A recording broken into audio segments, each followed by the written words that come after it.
quando quiser. Prontinha? Pronta. Tá bom, então vamos lá. Nós estamos aqui no TVPE no ar. Produção pernambucana, TV pública, falando sobre... Eita, desculpa, deixa eu começar de novo. É que eu não sou apresentador, viu, gente? Eu estou muito enxerido aqui. Olá, nós estamos aqui no TVPE no ar, TV pública pernambucana, exibindo conteúdo produzido aqui no estado. E nessa semana eu fui convidado para estar com vocês falando um pouco sobre documentário. Eu sou Marlon Meirelles, sou cineasta, tenho ligação muito forte com o documentário e trabalho com documentário há mais ou menos 10 anos, que é o tempo de existência do Documentando, um projeto de formação que tem circulado por todo o estado de Pernambuco. Tenho colhido bons frutos com esse projeto, que tem formado o olhar de novas gerações e realizadores. E para estar aqui hoje falando com vocês sobre documentário, nada melhor do que ter essa convidada que é um patrimônio vivo de Pernambuco, em se tratando de cinema, de audiovisual, comemorando 50 anos de carreira. Kátia Mezel, muito obrigado, Kátia, por estar aqui. Obrigada pelo convite, né? E obrigada por me trazer nesse lugar físico que hoje funciona, quer dizer, já há um tempo funciona a TV Pernambuco, mas que na década de 70 funcionou a Escola de Arquitetura, onde eu me formei. Então, esse lugar mesmo geográfico é um lugar de muito carinho e de muito boas lembranças. E o documentário realmente é a minha cachaça. É a nossa cachaça. Nossa cachaça. Que bacana poder te trazer para esse espaço que te remete a tantas memórias, porque eu acho que o documentário essencialmente vai trabalhar com isso. Vai estar registrando e fazendo utilizações do real, né? Exposições do real, e eu acho que isso te motiva muito. Então, para a gente começar esse bate-papo, eu queria entender o que é que te motivou durante essa carreira tão longa e tão ligada nessa exploração da realidade, que é o documentário. Sim. Então, conta um pouquinho para a gente. Na realidade, quando caiu uma câmera 8mm na minha mão, né, eu estava estudando aqui arquitetura. Fotografava muito, isso foi em 68, e eu fotografava demais. Meu pai e minha mãe viajaram e me trouxeram, disseram, modernidade é fotografar em movimento. E caiu na minha mão e tinha uma dificuldade técnica imensa para comprar, né, os rolinhos para mandar revelar, era quase 3 meses para ver. E realmente no 8mm, nessa bitola 8, foi extremamente experimental. Foi tentar entender o que é que aquele objeto, aquela máquina, né, me dava em troca. Mas era uma coisa muito distante, demorava muito e tal. Quando passei para o 8mm, então a coisa ficou mais fácil um pouco. O experimentalismo continuou, mas eu comecei já a entender um pouco mais e talvez por um conforto pessoal eu não tinha estudo de cinema, nem existia, né? Nem estudo, eu estava me formando em arquitetura e em artes gráficas. Então você aprendeu na prática, você aprendeu a fazer na prática. E assim, e de repente eu dizia, mas o cinema é gráfico, você está imprimindo com a luz. Então, eu tive um suporte de, vamos dizer, de concepção de espaço, de criação do ambiente, que eu acho que eu devo à arquitetura, não é? A composição e tal. Então, o documentário ele ficou mais acessível, mais próximo do que eu queria e fui, assim, me entusiasmando. Eu tenho quase 300 obras na minha carreira, nesses 50 anos, e pouquíssimas ficções. Quando eu faço a ficção, eu termino gostando e às vezes até querendo fazer mais. Mas o documentário, ele me prende. Por quê? Porque ele me dá uma sensação de que eu estou estratificando o tempo, sabe? Eu estou pegando um folguedo que está acontecendo naquela hora, com todo o entusiasmo, com todo a colaboração das pessoas. E eu estou fazendo com que aquilo seja preservado para outras épocas. Então, sempre foi isso que me moveu. E, de certa forma, eu fui adquirindo, por experiências, por vivências anteriores, eu fui adquirindo uma facilidade muito grande com o interlocutor, com a pessoa, podia ser do interior, não sei de onde, cortador de cana, mas eu conseguia me irmanar ali naquela conversa.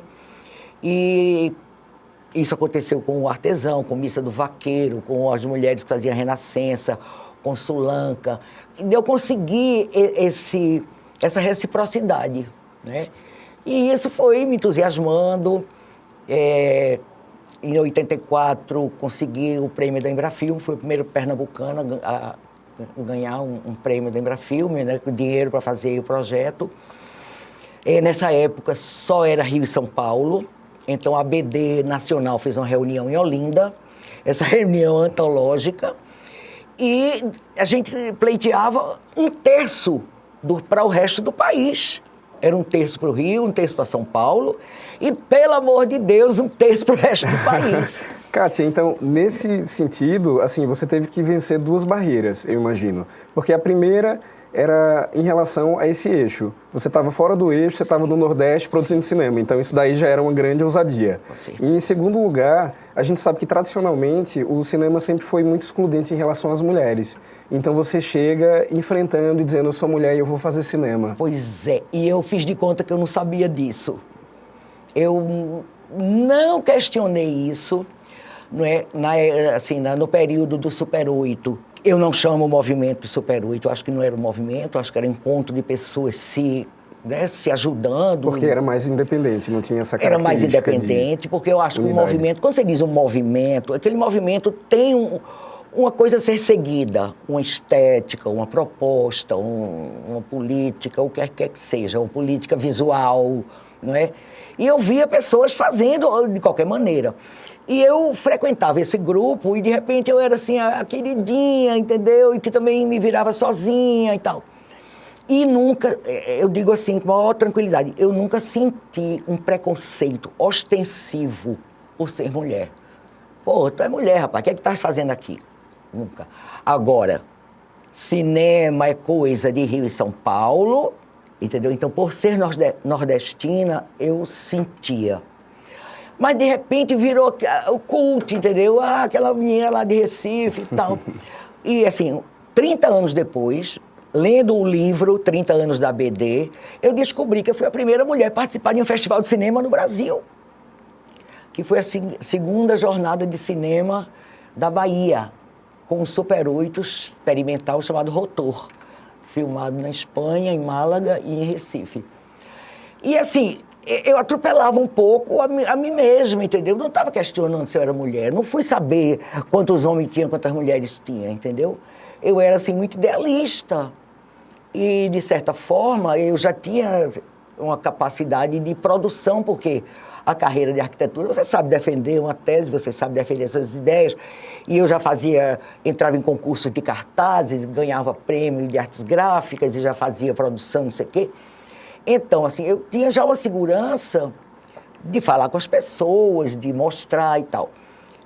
E, assim, realmente eu senti mais preconceito por ser nordestina. Agora, era uma coisa meio leve, não era muito pesado não, sabe? Mas é interessante você falar sobre isso, porque hoje Pernambuco tem se destacado muito, né, no cenário audiovisual no Brasil. Sem dúvida. E essa galera, antes era assim, a menina do Recife que estava lá fazendo documentário. Hoje tem toda uma galera, né, fazendo filmes de ficção, documentários aqui em Pernambuco e estão levando o nome do estado para o mundo todo. Isso é incrível, a gente está vendo vários exemplos disso. E justamente eu fico muito contente por não ser o movimento do cinema pernambucano. Porque cada um faz diferente do outro. Sabe, nossos longa-metragistas, sabe, cada um tem o seu jeito, a sua pegada. São heterogêneos completamente. Nos seus temas, no seu mostrar, né, Kátia? Na delicadeza de um, na agressividade do outro, na coisa mais poética, na coisa mais pessoal e na coisa mais coletiva. Eu acho que cada um faz a sua. E outra coisa que eu observo sempre é que o curta-metragem continua sendo muito querido e muito visto e, de certa forma, muito preferido. Nos festivais de cinema, a gente vê isso, sabe? os curtas são muito atraentes. E eu acho isso o máximo, porque eu sou curta-metragista, sabe? E você nunca deixou de ser. Eu acho isso barato. Porque, normalmente, o curta-metragem é uma porta de entrada para quem está começando. E aí a gente vê um nome como você, que é consolidado, você tem 5 décadas de realização cinematográfica. É. E você continua fazendo curta-metragem. Sim, eu só tenho um longa e digo, eu não quero mais fazer longa, é muito aperreio no juízo, né? É muito compromisso. É muita espera por captação e tudo mais. Bom, talvez seja uma desculpa, né? Mas eu acho que essa linguagem rápida, curta, sabe, de você arrumar soluções, de você ter uma equipe que é mais ágil, né? Isso eu gosto muito. De você ter um filme que ele se resolve de uma maneira mais sucinta, enquanto o longa ele se desenvolve e tem toda uma demanda, né, de produção, de captação, que Sim, perde um pouco essa agilidade. Mas, ó, ele se resume de forma mais simples, talvez para mim, que tem um olhar também mais despojado, mas não obrigatoriamente. Eu acho que tem curtas muito bem elaborados, né, em termos de fotografia, né, de movimento de câmera e tudo mais. Eu acho que cada um tem a sua cabeça, né, e acho muito bom. Inclusive, vi muitos filmes, assim, de primeira viagem, né, agora em Triunfo, vários, né, de pessoas que até no debate diziam, eu não sou cineasta. Aí, poxa, agora você não pode dizer isso, agora você é. Não, mas eu sou enfermeira, não, porque eu sou pesquisadora, né? Então, assim, ainda nem se descobriram, nem se empoderaram com a segurança de ser. Mas fizeram filmes preciosíssimos, inclusive, que ganharam prêmios e tudo mais, né? Como também fiquei muito alegre de ver os filmes da Mostra Absurda. Claro, porque aí, sabe, porque eu acho que cinema não tem que. Cinema não é obrigatório. Cinema não tem receita de bolo. Não tem que ser social, não tem que ser assim, não tem que. Cinema tem que ser livre, é isso que eu acho, sabe? E a Mostra Absurda me mostrou que esse espírito de liberdade continua. Para quem não sabe do que se trata, a Mostra Absurda foi uma mostra de cinema fantástico que aconteceu no Sertão do Pajeú, dentro da programação do Festival de Cinema de Triunfo. Nós estávamos lá juntos, né, Kátia? Sim, sim. E, assim, são grandes surpresas, né? E pessoas que resolvem de uma forma muito pessoal, sabe? E a técnica hoje, voilá, que técnica! Hoje você faz de qualquer jeito. Você fez uma coisa linda há 3 anos atrás, que foi o... Como é? Tem Wi-Fi... Sim. Lá em Taquaritinga, não foi?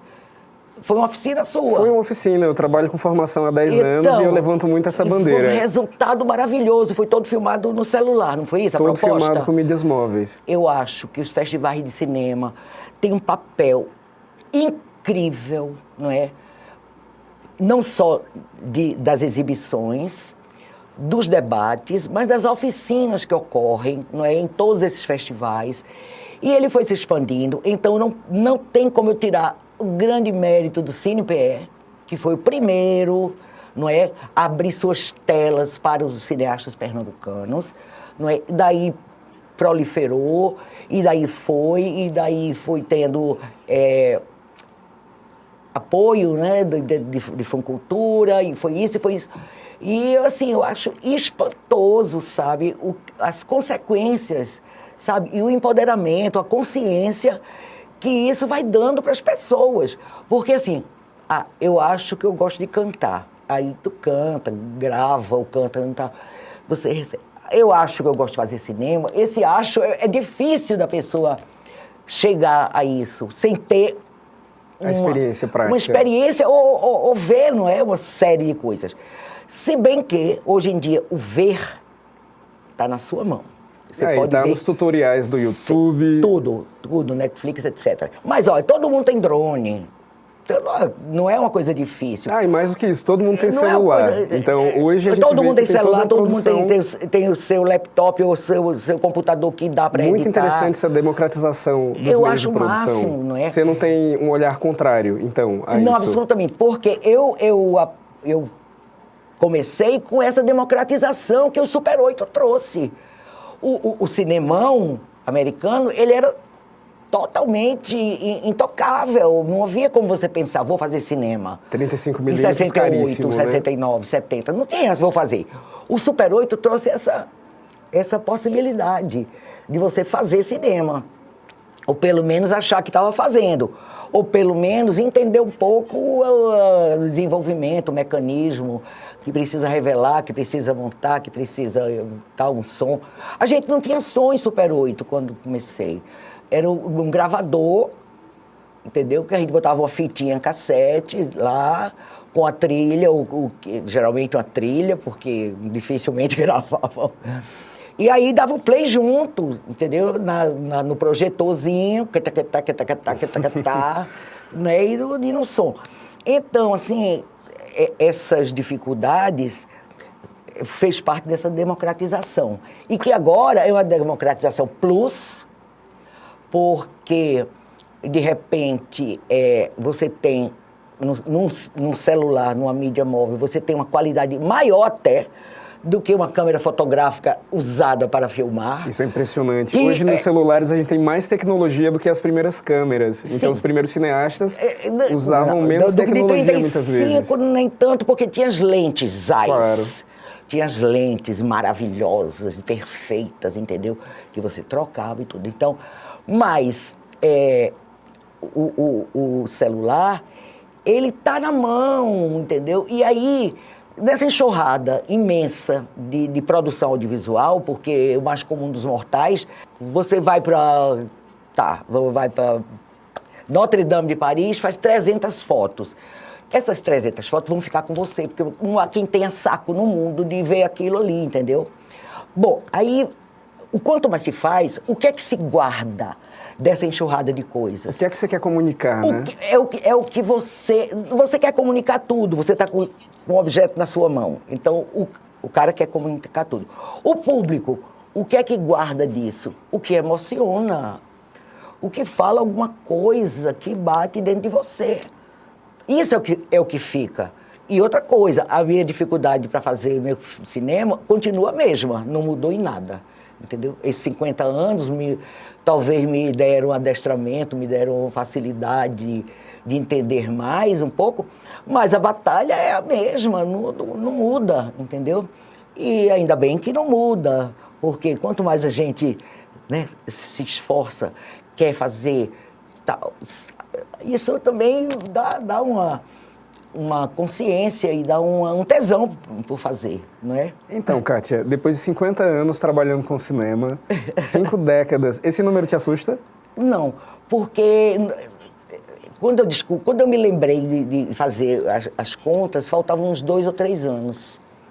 Aí eu digo, minha gente, eu vou fazer 50 anos de cinema. Puxa! Porque não é feito casamento, né? Porque tu faz boda de algodão, boda de prata, boda de ouro, então a relação casamento, você tá, aquela data. Mas não. E, bom, espero continuar mais um bocado.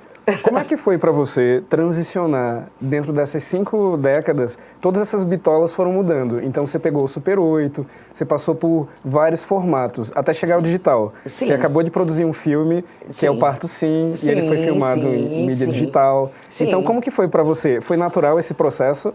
Foi natural. Porque de 8 milímetros passei para Super 8, que foi um alívio. Aí, essa tal reunião de 84, os caras disseram, pô, vocês não sabem nem fazer um projeto, como é que querem ganhar um projeto da Embrafilme? E aquilo me doeu, porque eu já era arquiteta e eu sabia fazer um projeto, pelo menos arquitetônico, orçar, defender. Aí eu digo, eu faço Super 8. Eu vou botar logo em 35, eu sei que não vai entrar, pelo menos fica um exercício. E aí foi o O de Casa, sobre Gilberto Freire, que é o único documento de Gilberto Freire em película, o O de Casa, né? O O de Casa foi assim um start, depois o Sulanca, filmado em 85, no sertão, né, em Santa Cruz do Capibaribe, com câmera 35, que era do CTAV, que tinha que ir lá, que era um peso danado, porque tinha que ser com blimp para o ruído da câmera não atrapalhar, né? Então, tinha todas as dificuldades e que, na realidade, eu ia aprendendo. Agora, a parte técnica, realmente, eu sempre tive o diretor de fotografia, porque só no Super 8 que eu filmava, mas eu prefiro mandar. Então, você acha que a melhor escola talvez uma dica, assim, para quem está começando, para essa geração que está usufruindo das novas tecnologias, do barateamento desses equipamentos. Então, qual seria uma dica que você podia dar para essas pessoas? Seria realmente perder o medo da câmera e ir para a rua e filmar?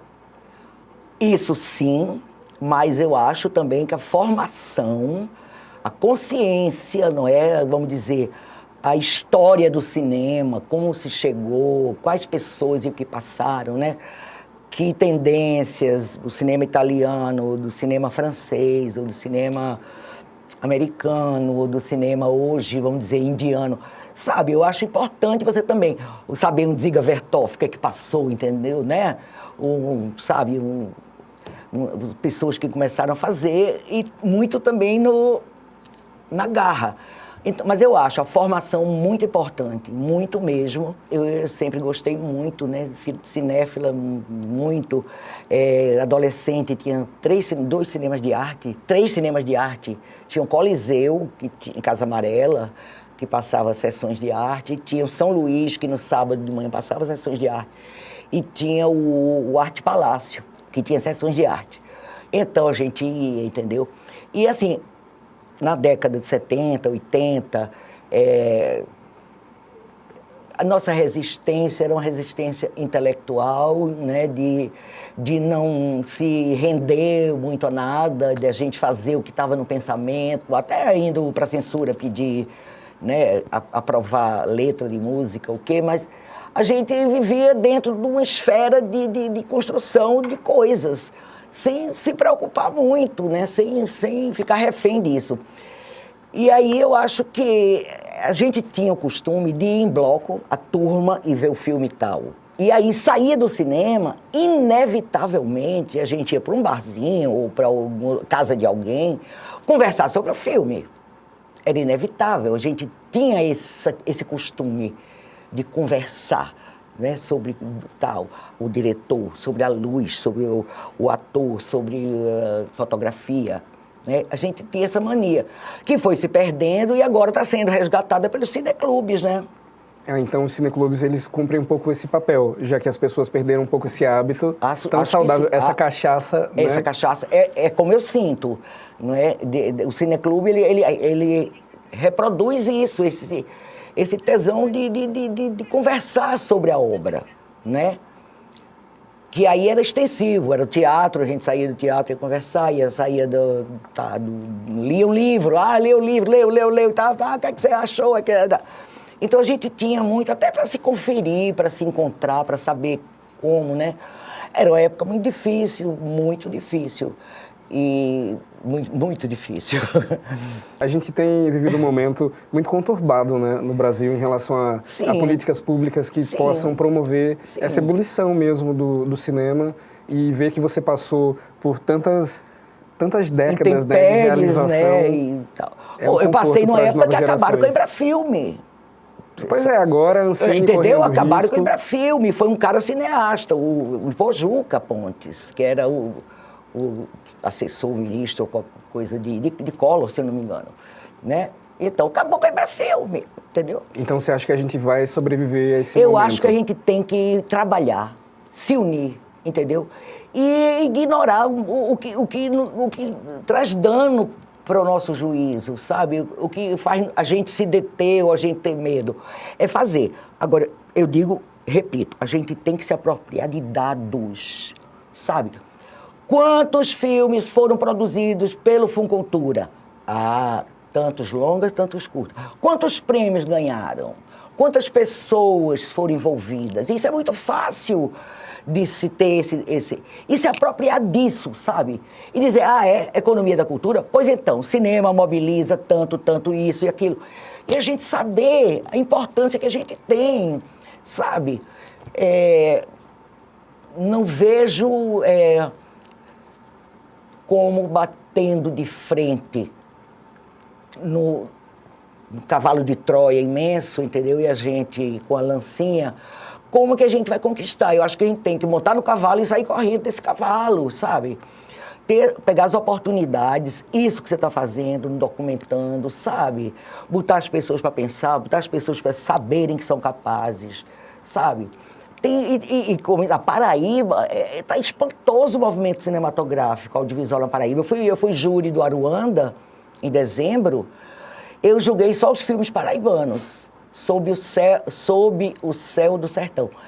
6 longas-metragens da Paraíba. É impressionante que na Paraíba, embora não tenha uma política pública tão fortalecida quanto a nossa, mas que essa já está produção de entendendo guerrilha que está a acontecendo. universidade ampara também, entendeu? Então é isso, é a gente fazer com o que for possível, sabe? Sabe, com esse entusiasmo. Agora, uma grande pulo do gato em termos de técnica, né? Foi quando eu passei de película para o vídeo, que foi justamente... Estamos terminando? Pode terminar.